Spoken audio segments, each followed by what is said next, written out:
കുറച്ച് ദിവസങ്ങളായിട്ട് നമ്മൾ ഏറ്റവും കൂടുതൽ കാണാൻ ആഗ്രഹിക്കുന്ന ഒരാൾ ആരാണ്? സിനിമാ മേഖലയിൽ നിന്നും കാണാൻ ആഗ്രഹിക്കുന്ന ഒരാൾ ആരാണ്? ഡയറക്റ്റ് കണ്ടാൽ കെട്ടിപ്പിടിച്ച് ഉമ്മ കൊടുക്കും, അല്ലെങ്കിൽ ഡയറക്റ്റ് കണ്ടാൽ സന്തോഷം കൊണ്ട് ഞാൻ മതി മറക്കുമെന്നൊക്കെ ആഗ്രഹിക്കുന്ന ഒരാളുണ്ടോ? നമ്മുടെ മലയാള സിനിമയെ ഇന്റർനാഷണൽ ലെവലിൽ എത്തിച്ചൊരു സംവിധായകനുണ്ട്. ആടുജീവിതം എന്ന മഹത്തായ സിനിമ നമുക്ക് സമ്മാനിച്ച ഒരു പാവം സംവിധായകൻ. 2004 പുറത്തിറങ്ങിയ കാഴ്ച മുതൽ 2024 പുറത്തിറങ്ങിയ ആടുജീവിതം വരെയുള്ള സിനിമകൾ എടുത്ത് നോക്കുകയാണെങ്കിൽ പാട്ടുകളായിക്കോട്ടെ അല്ലെങ്കിൽ കഥയായിക്കോട്ടെ പ്രേക്ഷകന്റെ ഹൃദയത്തെ തൊട്ടുണർത്താനും കഴിഞ്ഞൊരു സംവിധായകൻ. അധികം ഇൻട്രൊഡക്ഷന്റെ ആവശ്യമില്ല അല്ലെ? യെസ്, ഇന്ന് മൈ റേഡിയോ 90 FM പാട്ട് കലരാട്ടായിൽ ജിയുടെ കൂടെ ജോയിൻ ചെയ്തിരിക്കുന്ന സ്പെഷ്യൽ ഗസ്റ്റ് നമ്മുടെ ബ്ലസി സാർ ആണ് കേട്ടോ. Sir, welcome to the show. വളരെ സന്തോഷം സർ. പത്മരാജൻ സാറിന്റെയും ലോഹിതദാസ് സാറിന്റെയും ജയരാജ് സാറിന്റെയും അസിസ്റ്റന്റ് ഡയറക്ടർ, പ്രിയപ്പെട്ട ശിഷ്യൻ. 2004 ബ്ലസി സാറിന്റെ ആദ്യത്തെ സിനിമ നമ്മൾ പ്രേക്ഷകർക്ക് ലഭിക്കുന്നത് കാഴ്ച എന്നൊരു മൂവിയായിരുന്നു. എടുത്തു പറയേണ്ട ഒരു സിനിമയാണ്. ഒരുപാട് പ്രേക്ഷകർ അത് കണ്ട് കരഞ്ഞിട്ടുണ്ട്. ഒരു ഉള്ളിൽ നോവ് ഉണർത്തിയ ഒരു ഫിലിമായിരുന്നു. 2004 മുതൽ 2024 വരെയുള്ള 20 വർഷത്തെ കാലഘട്ടം ഒരുപാട് സിനിമകളൊന്നും ചെയ്തില്ലെങ്കിലും ചെയ്ത സിനിമകൾ മുഴുവൻ ജനഹൃദയങ്ങളിൽ ചേക്കേറി. അത്രയും ഇഷ്ടമുള്ളൊരു സംവിധായകനാണ്. ആ ഒരു ഇഷ്ടം സാറിന്റെ സിനിമകളിലെ പാട്ടുകളോടും പ്രേക്ഷകർക്കുണ്ട്. സിനിമയിലെ പാട്ടിന്റെ കാഴ്ചകൾക്ക് എത്രമാത്രം പ്രാധാന്യമുണ്ട് സർ?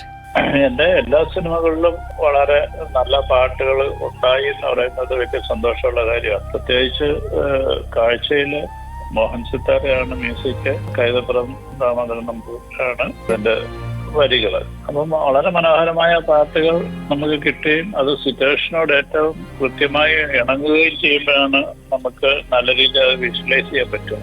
അത് ആ പാട്ടുകളൊക്കെ കഥയ്ക്ക് ഏതെങ്കിലും തരത്തിൽ ആവശ്യമെന്ന് തോന്നുന്നതുകൊണ്ട് മാത്രം ചെയ്തതുമാണ് എന്നുള്ളത് കൊണ്ടാണ് അതിന് അത്രയും വലിയ സ്വീകാര്യത ഉണ്ടാകും. തീർച്ചയായും സാർ, ബ്ലസി എന്നൊരു സംവിധായകനെ കുറിച്ച് കേട്ടിട്ടുള്ള ഒരു കഥയാണ് കേട്ടോ. കുട്ടിക്കാലത്ത് അദ്ദേഹം തിരുവല്ല ദീപ തിയേറ്ററിൽ നിന്ന് വരുന്ന പാട്ടുകൾ കേട്ട് ആസ്വദിക്കുമായിരുന്നു. അതിലെ വിഷ്വൽസ് ഒക്കെ തന്റെ കുഞ്ഞു മനസ്സിലൂടെ ഇമാജിൻ ചെയ്യുമായിരുന്നു എന്നുള്ളൊരു കാര്യം. ആ ഒരു ദീപ തിയേറ്ററും അതിലെ പാട്ടുകളൊക്കെ സാറിന്റെ സിനിമയിൽ പിന്നീട് സ്വാധീനം ചെലുത്തിയിട്ടുണ്ടോ?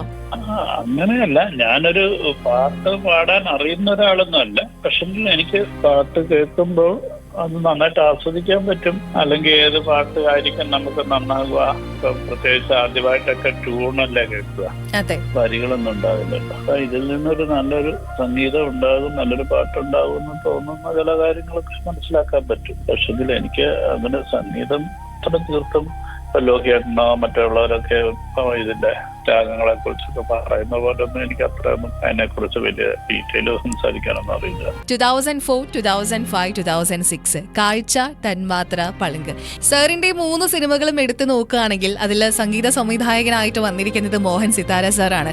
എല്ലാ സിനിമയിലും പാട്ടിന് വരികൾ എഴുതിയിരിക്കുന്നത് നമ്മുടെ കൈതപ്പുറം ദാമോദരൻ നമ്പൂതിരി സാറാണ്.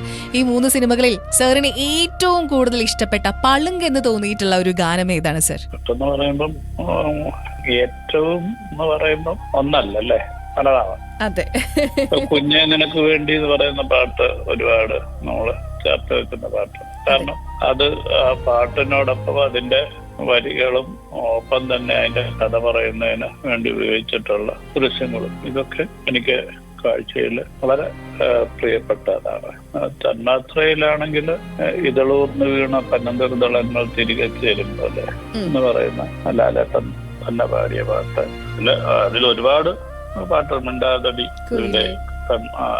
അതും വളരെ നല്ല പാട്ടാണ്. എങ്കിൽ പോലും ഇതളൂർന്ന് വീണ പന്നന്തൃതളങ്ങൾ എന്ന് പറയുന്നത് അത് ഞാൻ ഓർക്കുന്നു. പളുങ്കിലെ പാട്ടുകളും എനിക്ക് ഭർത്താവള്ളി വിധാനിച്ചപ്പെട്ടാലും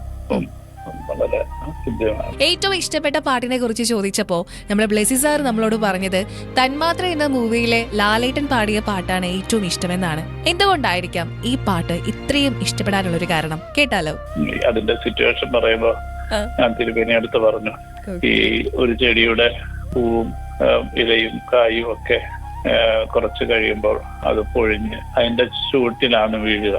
പിന്നീട് കുറച്ച് കഴിയുമ്പോൾ കാറ്റും മഴയും ഒക്കെ വന്ന് അത് അവിടെ തന്നെ വീണ് ആ മണ്ണിലേക്ക് തന്നെയാകും. കുറെ കാലം കൂടെ കഴിയുമ്പോൾ വീണ്ടും പൂവ് തളരിടുകയും ഇലകൾ വരികയും പൂക്കൾ വരികയും പൂവിടുകയും ഒക്കെ ചെയ്യും. അപ്പം ഈ ചെടിയുടെ വളമായിട്ട് തന്നെ അത് മാറുന്നു. അത് തന്നെ വീണ്ടും എന്ന് പറഞ്ഞ ഒരു സൈക്കിളിനെ കുറിച്ച് അദ്ദേഹം സംസാരിച്ചത്. ഓക്കെ. അപ്പൊ അത് ഞാൻ ഒരു തിരുവനന്തപുരത്തിന് കാറിൽ പൊക്കോണ്ടിരിക്കുമ്പോഴാണ് തിരുവേനി ഈ വരികൾ എന്റെ അടുത്ത് പറയുന്നത്. ഇതളൂർന്ന് വീണ പനതലങ്ങൾ തിരികെ ചേരും പോലെ എന്ന് പറയുന്നത്. അപ്പൊ ഞാൻ പറഞ്ഞതിന്റെ ഒരു എക്സാക്ട് ആയിട്ടുള്ള ഒരു കവിതയാണ് എനിക്ക് കിട്ടുന്നത്. അപ്പൊ നിനക്കുള്ള ഒരു കവിതയാണെന്നാണ് എന്ന് പറഞ്ഞത്.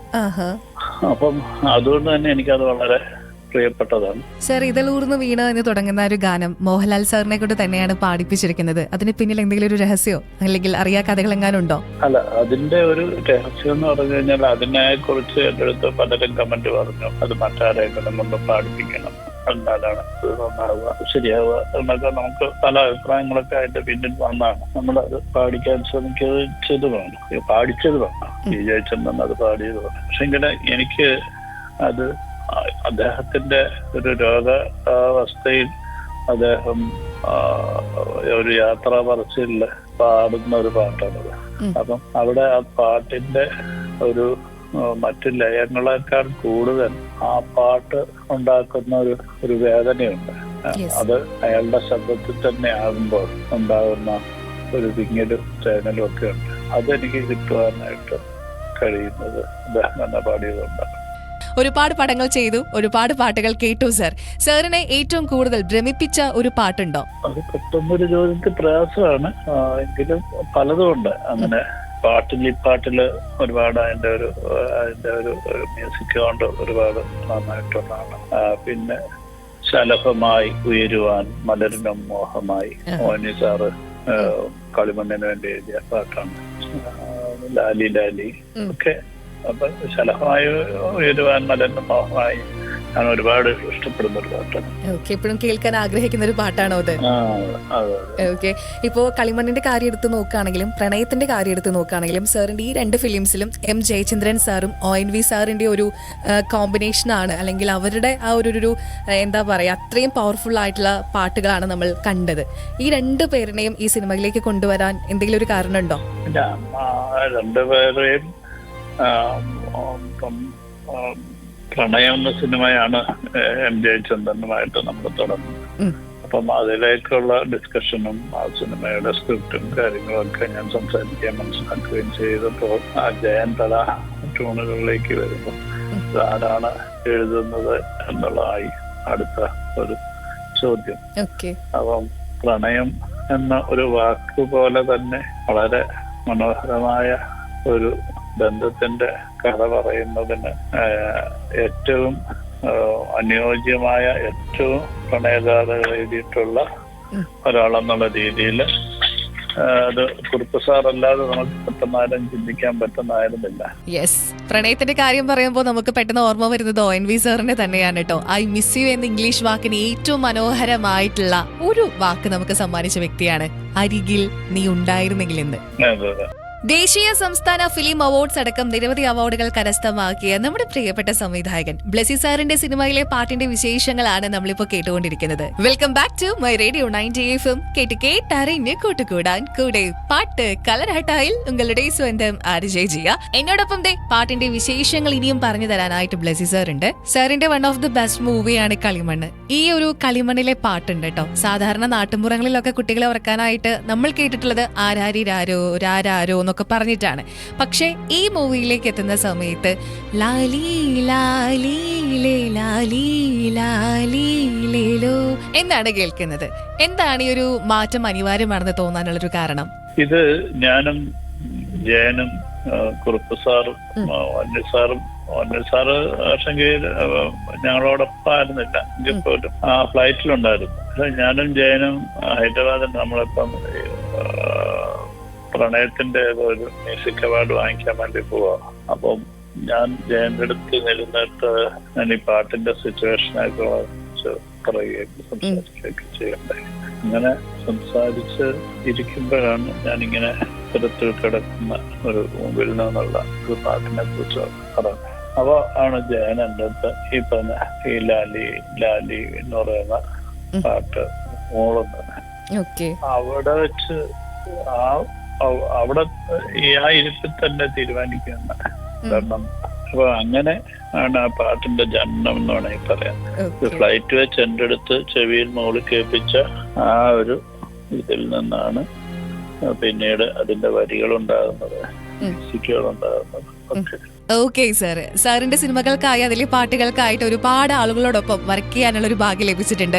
ONV സർ, കൈതപ്രം ദാമോദരൻ നമ്പൂതിരിപ്പാട്, വയലാർ ശരത് ചന്ദ്ര വർമ്മ, അതേപോലെ തന്നെ അനിൽ പനച്ചൂരാൻ, റഫീഖ് അഹമ്മദ്, ആ ലിസ്റ്റ് ഇങ്ങനെ നീണ്ടു പോവാണ്. ഇതിൽ ചിലരുടെ പേര് ഞാൻ സെലക്ട് ചെയ്തിട്ടുണ്ട്. അവരെ കുറിച്ച് അവരുടെ പേര് കേൾക്കുന്ന സമയത്ത് സാറിന് ഓർമ്മ വരുന്ന കാര്യം ഒന്ന് ഷെയർ ചെയ്യണം കേട്ടോ. ഇതിൽ കൈതപ്രം ദാമോദരൻ നമ്പൂതിരി സാറിന്റെ പേര് കേൾക്കുന്ന സമയത്ത് മനസ്സിലേക്ക് ഓടി വരുന്ന ഒരു കാര്യം, ഓർമ്മ എന്താണ് സർ? ഞാൻ ഒരുപാട് മുമ്പ് ഞാൻ വർക്ക് ചെയ്തുള്ള സിനിമകളിലൊക്കെ, പ്രത്യേകിച്ച് ലോഹിയേട്ടന്റെ സിനിമകളിലൊക്കെ ഉണ്ടായിരുന്ന ഒരാളാണ്. അതുകൊണ്ട് തന്നെ ഒരുപാട് മലയാള ഗാനരംഗത്ത് വലിയൊരു സാന്നിധ്യമാണ് അദ്ദേഹം. പ്രത്യേകിച്ച് ദേശാടനം പോലുള്ള സിനിമയുടെ ഒക്കെ പിന്നീടുണ്ടായിരുന്നു. എനിക്ക് എൻ്റെ പ്രത്യേകിച്ച് ഒരു സംവിധായകൻ ആകുന്നതിന് മുമ്പുള്ള ആദ്യകാലങ്ങളിൽ ഏറ്റവും മനോഹരമായ പാട്ടുകൾ നൽകിയ ആളാണ് തിരുമേനി. ONV സാറ് ഒരു ഗുരുതുല്യനായി ഞാൻ സ്നേഹിക്കുകയും ബഹുമാനിക്കുകയും ഒക്കെ ചെയ്യുന്ന ഒരു വ്യക്തിത്വമാണ്. കാരണം എന്റെ ഗുരുവായ പത്മനാഭൻ സാറിനെ എന്റെ അധ്യാപകൻ കൂടിയാണ് അദ്ദേഹം. നമുക്ക് പാർക്കാൻ മന്ദിരത്തോപ്പുകൾ എന്ന സിനിമയിലെ ഞാൻ വർക്ക് ചെയ്യുന്ന ആദ്യ സിനിമയിലെ മുതൽ എല്ലാ ഒട്ടുമിക്ക സിനിമകളിലും പത്മനാഭൻ സാറിന്റെ സിനിമകൾക്ക് വരികൾ നൽകിയിട്ടുള്ളതാണ് അദ്ദേഹം. ഞാൻ സാറിനെ കുറിച്ച് ഓർക്കുമ്പോൾ ഞാൻ എൻ്റെ 2012 എൻ്റെ വീടിന്റെ ഗൃഹപ്രവേശ സമയത്ത് തിരുവല്ലയിൽ അദ്ദേഹം വരികയുണ്ടായി. അപ്പം ഒരു തിരുവനന്തപുരത്ത് നിന്ന് തിരുവല്ല വരെ ഉണ്ടായ ക്ഷീണം കാര്യങ്ങളൊക്കെ, അതുകൊണ്ട് ഭക്ഷണം കഴിച്ചു കഴിഞ്ഞിട്ട് കുറച്ചധികം നേരം വീട്ടിൽ ഇരുന്നു. ഒരുപാട് ആൾക്കാർക്ക് വരികയും പോവുകയും ചെയ്യുന്നത് സമയം കൂടാണ്. അപ്പം അതുകൊണ്ട് തന്നെ ഒരു പരിമിതമായ അവസ്ഥയിൽ നിന്നുകൊണ്ടാണ് മറ്റു അദ്ദേഹത്തിന് മൂവ് ചെയ്യാൻ പറ്റും. ഇതുപോലെ എൻ്റെ അടുത്ത് ഞാൻ കുറച്ചുകാലം ഇവിടെ ഇരുന്നോട്ടെ എന്ന് ചോദിച്ചു. ഞാൻ അയ്യോ സാറ്, അപ്പൊ ഒരു AC റൂമാണ്, സാറ് എത്ര നേരം ഇരുന്നാലും സാറിന്റെ ഈ ശ്വാസം എനിക്ക് ഈ വീട്ടിനുള്ളിൽ തന്നെ കിട്ടുമല്ലോ എന്ന് പറയുന്നത്. അപ്പൊ അങ്ങനെ ഞാൻ അത് അങ്ങനെ അനുഭവിച്ചിട്ടുള്ള ഒരാളാണ്. ഓക്കെ സാർ, ONV കുറുപ്പ് സാറിന്റെ കാര്യം പറഞ്ഞത് കൊണ്ടാണ് കേട്ടോ എനിക്ക് അറിയാൻ ആഗ്രഹമുള്ള മറ്റൊരു കാര്യമുണ്ട്. എങ്ങനെയായിരിക്കും ONV കുറുപ്പ് സാറിന്റെ അടുത്ത് സാറിന്റെ സിനിമയിലെ പാട്ടുകൾക്ക് വരികൾ എഴുതാമോ എന്ന് അദ്ദേഹം ചോദിച്ചിട്ടുണ്ടായിരിക്കുക? കേട്ടാലോ. ഞാൻ ഭയത്തോടുകൂടിയാണ് ഞാൻ ആദ്യം സാറിനെ സമീപിക്കുന്നത്. കാരണം എന്റെ ഗുരുവിന്റെ സിനിമകൾക്ക് പാട്ട് എഴുതിയ ഒരാൾ, അദ്ദേഹത്തിനോട് എനിക്ക് അഭിപ്രായങ്ങൾ പറയാൻ പറ്റുമോ, അദ്ദേഹം അത് സ്വീകരിക്കുമോ എന്നൊക്കെയുള്ള രീതിയിൽ ഒരു ആശങ്ക ഉണ്ടായിരുന്നു. അതിനെ കുറിച്ചൊക്കെ ഞാൻ അദ്ദേഹത്തിന്റെ അടുത്ത് പറഞ്ഞപ്പോ എന്റെ സിനിമകളൊക്കെ സാറ് കാണുകയൊക്കെ ഉണ്ടായിട്ടുള്ളത്. തനിക്ക് എഴുതാൻ അറിയുന്ന ഒരാളാണല്ലോ, അപ്പൊ പിന്നെ തന്റെ അഭിപ്രായങ്ങൾക്ക് അതിനെ അനുസരിച്ചാണ് ഞാൻ വില ഉണ്ടാകുന്നത്. അല്ലാതെ എന്തെങ്കിലും അഭിപ്രായം പറയാൻ വേണ്ടി പറയുമ്പോഴാണ് എനിക്കത് ഇഷ്ടപ്പെടാതെ എന്നൊക്കെ പറഞ്ഞുകൊണ്ട് ഒരുപാട് എന്നെ സ്നേഹിക്കുണ്ടായി. സാർ ഞാൻ വീട്ടിലോട്ട് വരാന്ന് പറയും. അപ്പൊ സാറ് പറയും വേണ്ട, ഇയാളുള്ള ഹോട്ടലിലോട്ട് ഞാൻ വരാന്ന് പറയും.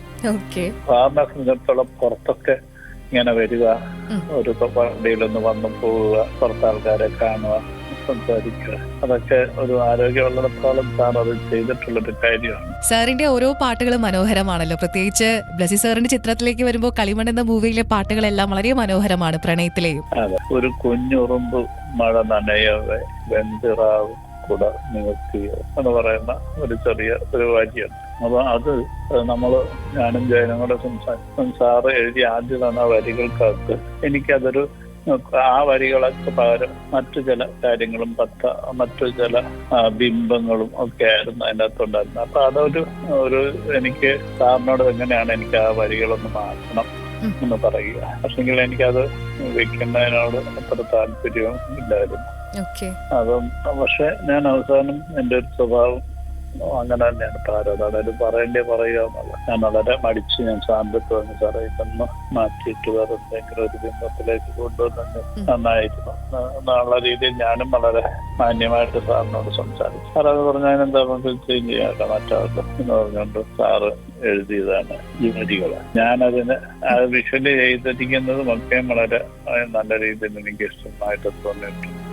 അപ്പം എത്ര കൺസേൺ ആയിട്ടാണ് ഒരു കവി ലോകത്തിനെ കാണുന്നത്, ജീവജാലങ്ങളെ കാണുന്നത് എന്നുള്ളതിന്റെ ഒരു വലിയ ഒരു ഉദാഹരണമാണ്. ഓക്കെ, ഇനി നമ്മുടെ ലിസ്റ്റിലുള്ള ആള് വയലാർ ശരത്ചന്ദ്ര വർമ്മ സാറാണ്. ശരത്തുമായിട്ടുള്ള എൻ്റെ ഒരു ആദ്യത്തെ ഒരു വർക്കാണ് അത്. നമ്മൾ ആദ്യം ഇരുന്നത് കൽക്കട്ടയിൽ വെച്ചിട്ടുണ്ട്. ജഗജ്യോതി മിശ്രയായിരുന്നു സംഗീതം. സിനിമയുടെ മ്യൂസിക് ജഗജ്യോതിയുടെ അസിസ്റ്റന്റ് ആയിരിക്കും ജഗജ്യോതി മിശ്ര. ആ കാലത്ത് റെയിൻകോട്ട് എന്ന് പറയുന്ന പടത്തിന് വേണ്ടി മ്യൂസിക് ഒക്കെ ചെയ്ത് വളരെ നേടിക്കൊണ്ടിരിക്കുന്ന ഒരു സമയത്താണ് നമ്മൾ അദ്ദേഹത്തിന് അപ്രോച്ച് ചെയ്യുന്നത്. അപ്പം ശരത്ത് കൽക്കട്ടയിലേക്ക് വരുന്നത്. കൽക്കട്ടയിൽ നിന്നിട്ടാണ് നമ്മളിതിന്റെ ഒക്കെ നടത്തിയിട്ടുള്ളത്. ഒരു ഈ മ്യൂസിക് ഡയറക്ടറിനെ സംബന്ധിച്ചിടത്തോളം മറ്റുള്ളവരിൽ നിന്ന് വ്യത്യസ്തമായ അദ്ദേഹത്തിന് എങ്ങനെയാണ് നമ്മളിത് വിഷ്വലൈസ് ചെയ്യുന്നതെന്ന് മനസ്സിലാക്കണം, അതറിയണം. അപ്പോഴാണ് അദ്ദേഹത്തിന് കൂടുതൽ ഇൻസ്പയർ ചെയ്യാൻ പറ്റത്തുള്ളൂ. നമ്മളാണെങ്കിൽ തിരിച്ച് അദ്ദേഹം എന്താണ് മ്യൂസിക് വരുന്നത് അതനുസരിച്ച് നമുക്ക് വിഷ്വൽസിലേക്ക് ഉണ്ടാകുന്ന ഉള്ള ഒരു പാറ്റേൺ ആണ് സാധാരണ നടക്കുന്നത്. അപ്പൊ അതുകൊണ്ട് തന്നെ എനിക്ക് ബോധപൂർവം എങ്ങനെയായിരിക്കും വിഷ്വൽസ് എന്ന് പറയേണ്ടതായിട്ടുള്ള അവസ്ഥ വന്നിട്ടുണ്ട്. അപ്പം അതിനനുസരിച്ച് മ്യൂസിക് ഉണ്ടാകുക, വരികളുണ്ടാകുക എന്ന് പറഞ്ഞൊരു വലിയൊരു പ്രോസസ്സാണ്. അങ്ങനെ സൃഷ്ടിക്കപ്പെട്ട പാട്ടാണ് ഇങ്ങു നിന്നോ വന്ന പഞ്ചവർണ്ണ കിളി നീയോ. ഓക്കെ സർ, ഇനി ഭ്രമരം എന്ന സിനിമയിലേക്ക് വരുന്ന സമയത്ത് അനിൽ പനച്ചൂരാനാണ് വരികൾ എഴുതിയിരിക്കുന്നത്. അവിടെയും ഈ പറഞ്ഞ പോലെ സംഗീതം ചെയ്തിരിക്കുന്നത് നമുക്ക് എല്ലാവർക്കും പ്രിയപ്പെട്ട മോഹൻ സിത്താര സാർ തന്നെയാണ്. അനിൽ പനച്ചൂരാൻ സാറിന്റെ 2 പാട്ടുകൾ, അണ്ണാരക്കണ്ണാവ, കുഴലൂതും, പൂന്തെന്നലെ, ഇതിൽ ഏറ്റവും ഫേവറേറ്റ് ആയിട്ടുള്ള ഒരു പാട്ട് ഏതാണ് സാറിന്? രണ്ടും അങ്ങനെ 2 ജോണറിലുള്ളതാണ്. അണ്ണാരക്കണ്ണാവ എന്ന് പറയുന്ന പാട്ടിന് എനിക്ക് എന്റെ കുട്ടിക്കാലത്തെ ഒരുപാട് ഓർമ്മകളുമായിട്ട് ബന്ധപ്പെട്ടിട്ടുണ്ട്. മറ്റു പാട്ടിന് വേറൊരു ശക്തമായ ഒരു പ്രണയമുണ്ട്, കുഴലൂതും പൂന്തന്നലെ എന്ന് പറയുന്നത്. എനിക്ക് വിഷ്വൽസ് ഒക്കെ ഒരുപാട് നന്നായിട്ട് ഷൂട്ട് ചെയ്യാൻ ഹെൽപ്പ് ചെയ്തൊരു പാട്ടാണ്. അത് തന്നെയല്ല നല്ല 2 പേരുടെയും നല്ലൊരു ഡ്യൂറ്റ് എന്നുള്ള രീതിയിൽ ഭയങ്കര ഒരു കോമ്പിനേഷനാണ്. ഈ ആടുജീവിതം കണ്ടവർക്കറിയാം, അതിൽ പെരിയോനെ എന്നുള്ളൊരു സോങ് മുഴുവനായും ഉൾപ്പെടുത്തിയിട്ടില്ല. എന്തുകൊണ്ടായിരിക്കും? അത് നമുക്ക് സാറിനോട് തന്നെ ചോദിച്ചറിയാം. സർ, പെരിയോനെ എന്നുള്ള സോങ് സിനിമയിൽ പൂർണ്ണമായും ഉൾപ്പെടുത്താതിരുന്നത് എന്തുകൊണ്ടാണ്? പെരിയോനോ എന്ന സോങ്ങിന്റെ ആ സിറ്റുവേഷൻ വളരെ ഒരു ചെറിയ ഒരു സിറ്റുവേഷനിൽ 2 പേർ തമ്മിൽ കണ്ടുമുട്ടുന്നതിന് വേണ്ടിയുള്ള ഒരു ശബ്ദം എന്നുള്ള രീതിയിലായിരുന്നു അതിനെ സ്ക്രിപ്റ്റ് വൈസ് ട്രീറ്റ് ചെയ്തിരുന്നത്. അതുകൊണ്ട് തന്നെ റഹ്മാൻ സാറുമായിട്ട് ആദ്യം സംസാരിക്കുമ്പോൾ ഇങ്ങനൊരു പാട്ട് ഞാൻ പറയുകയുണ്ടായില്ല.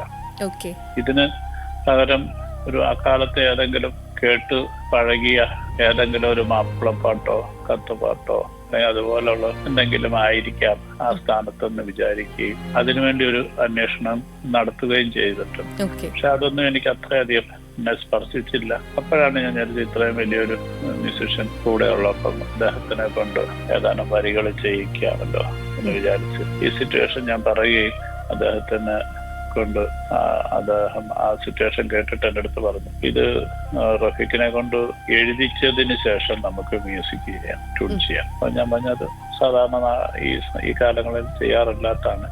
അദ്ദേഹത്തിന്റെ ആ താല്പര്യത്തിന് ഞാൻ മാനിച്ചു. റഫീഖിനടുത്ത് അതിനെ കുറിച്ച് പറഞ്ഞു, ഈ വിരഹത്തിനെ കുറിച്ചും മറ്റും സംസാരിച്ചു. അവർക്ക് റഫീഖ് ഒരു 4 വരി കവിതയാണ് എഴുതിത്തരുന്നത്, വരികൾ. അപ്പോ ഇത് ഞാൻ റഹ്മാൻ സാറിന് അയച്ചു കൊടുത്തു. അദ്ദേഹം കുറച്ച് കഴിഞ്ഞപ്പോൾ അതിനൊരു മ്യൂസിക് ചെയ്തിട്ടപ്പോൾ അതിന്റെ കൂടെ 2 വരിയുടെ അദ്ദേഹം കൂട്ടിച്ചേർത്ത്.